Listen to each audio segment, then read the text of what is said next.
Good morning बच्चों, कैसे हो। कोविड-19 की वजह से हम लोग कंटिन्यूसली आपको ऑनलाइन क्लासेस प्रोवाइड करा रहे हैं और ये चैप्टर है क्लास 8 के लिए सेकंड चैप्टर हिस्ट्री का, ट्रेड इन इंडियन हिस्ट्री। उस समय का व्यापार वर्ग जो था या हम एक देश से दूसरे देश से जो व्यापार करते थे उस समय क्या हिस्ट्री जो भी भारतीय इतिहास था उसके बारे में हम आज पढ़ रहे हैं। और अब तक मैंने आपको 4 वीडियो शेयर कर चुकी हूँ, ये 5वां वीडियो है। तो आप बुक खोलिए, पेज नंबर 21 है, ये लास्ट पेज है इस चैप्टर। नहीं, अभी तो काफ़ी बड़ा चैप्टर है और हम एक एक उस समय का एक डीपली नहीं जाएंगे, हमें ये चैप्टर बिल्कुल समझ में नहीं आएगा। तो देखिए इसमें दिया है the battle of Buxar. The company was only interested in expanding trade and was not keen to take over administration of territories, but this was getting difficult as the puppet Nawab was not the helpful as anticipated। यानी वो company बिल्कुल interested नहीं थी कि वो अपना व्यापार आगे बढ़ाए। वो क्या चाहती थी, पूरा टेरिटोरी पे एडमिनिस्ट्रेशन कंट्रोल करे। और क्या हुआ था, पपेट मतलब एक कठपुतली की तरह उस समय का जो नवाब था मिस्टर कासिम, उसको रखा हुआ था और उसको अपने कठपुतली की तरह उसको नचाता था।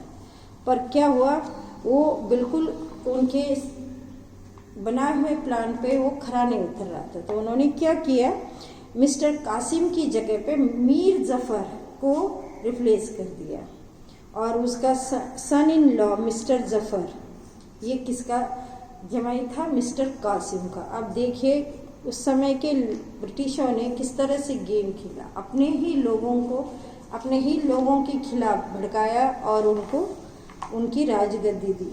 और नेक्स्ट है फिर इसमें मिस्टर कासिम को ये सही नहीं लगा और वो इनमें आपस में एक मतभेद होने लगा। Mister Qasim forgot the alliances with the Mughal emperor Shah Alam second and Nawab Awadh Shah Shuja-ud-Daula. Their combined forces fought with the British forces at Buxar. इन तीनों ने मिलकर किससे लड़ा, ब्रिटिश फोर्स बुक्सार में इनकी युद्ध हुआ 22 अक्टूबर 1764 में।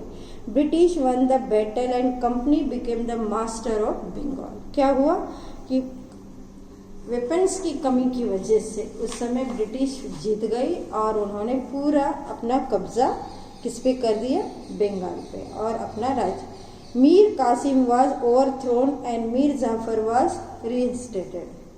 यानी उस समय उसको मीर जाफर को राजगद्दी दी गई। Under the new arrangement the nawab was required to pay 5 lakh every month, but company realise that it needed more money to sustain its armies and meet the demands of trade. उनमें एक मीर जफर में और कंपनी में एक क्या कहते हैं, उसमें एक बात ऐसी हो गई कि उन्होंने कहा कि हमें हर महीने 5 लाख रुपए दोगे।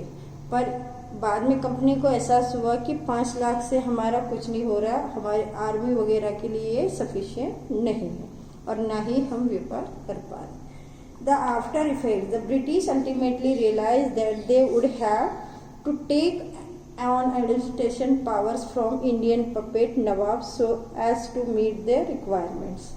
तो उन्होंने क्या सोचा कि हमें इनका हाथ से अपना एडमिनिस्ट्रेशन ले लेना चाहिए और खुद को संभालना चाहिए। उसके बाद फिर से मीर जाफिर, उसके बाद उसकी मृत्यु हो गई 1765 में और Awadh was restored to Shuja-ud-Daula.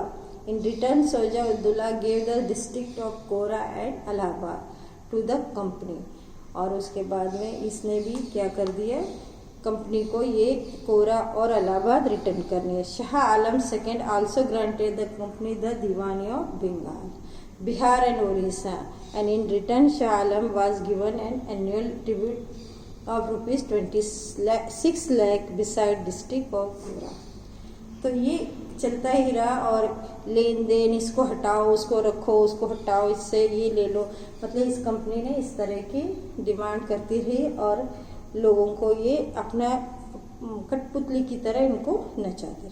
Concept of dual government, अब इसको पढ़ते हैं। Concept of dual government was introduce in Bengal by Lord Clive. ये लॉर्ड क्लाइव के द्वारा ये लाया गया 1765, यानी दो प्रकार के नवाब और इनमें डिवाइसेशन हो गया, इनको हटाया गया।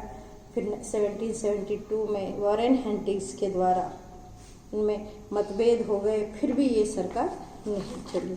आगे पढ़ते हैं।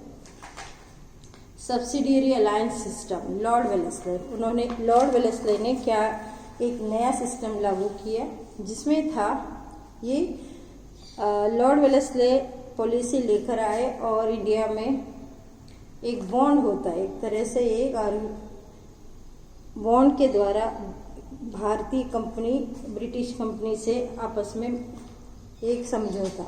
इसमें देखो, Indian state accepting the alliance had to recognise company power as paramount. Indian states had maintain British army with its territories and had to pay for its maintenance and give a part of territory for its maintenance. तो ये इस तरह से ये है कि वो army के मेंटेनेंस के लिए इतनी रकम इंडियन किसको देगी, ब्रिटिशों को। और फिर भी कितना भी पैसा देने के बाद भी ब्रिटिश जो इंडियन आर्मी थी, ब्रिटिश लोग क्या करते थे, उनको लास्ट स्टेज पे रखते थे, अपनी ब्रिटिश की आर्मी को ही ज़्यादा खिला पिला के उसको स्ट्रॉन्ग बनाते थे।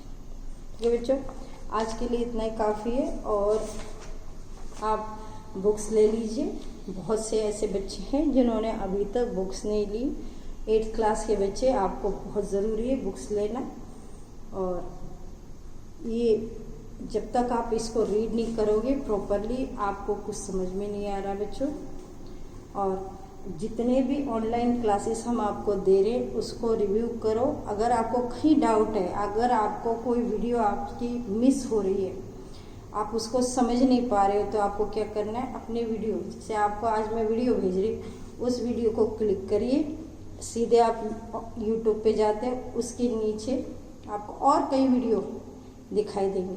जिस दिन की जो भी वीडियो आपसे मिस हो रही है उसको खोलकर आप उसको देख सकते हैं। और कहीं कोई डाउट है किसी भी सब्जेक्ट में, हाँ टीचर्स आते हैं स्कूल में, आप अपने गार्जियंस के साथ स्कूल आइए, उनको पूछिए, अपने डाउट्स क्लियर करिए। ठीक है बच्चों, थैंक यू।